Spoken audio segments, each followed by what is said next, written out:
Orzungizdagi universitetga kirish uchun hujjatlaringiz tayyor, ammo bir nechta xatolarni qilishingiz mumkin. Bugun siz bilan 4 ta eng mashhur xatolar haqida gaplashamiz. Birinchisi, hujjatlarning noto'g'ri shakli. Ko'plab universitetlar o'z talablariga mos kelmaydigan shakldagi hujjatlarni qabul qilmaydi. Hujjatlaringizni rasmiy talablar bo'yicha tayyorlang va har bir universitetning saytini tekshirib chiqing. Ikkinchisi, motivatsion xatda yetishmayotgan ma'lumotlar. Siz nega aynan shu universitetni tanladingiz?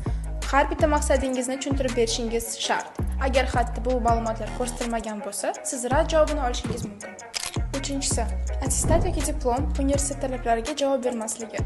Ba'zi universitetlar akkreditatsiya yoki muayyan bir darajadagi ma'lumotlarni talab qiladi. Hujjatlaringizni topshirishdan oldin shu mezonlar bilan tanishib chiqing.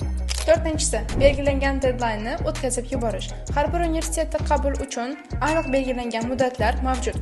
Hujjatlaringizni o'z vaqtida topshirish uchun oldindan rejalashtirib tayyorlab qo'yishingiz shart. Agar shu xatolarni oldini olsangiz, sizning hujjatlaringiz to'g'ri va muvaffaqiyatli qabul qilinishi aniq.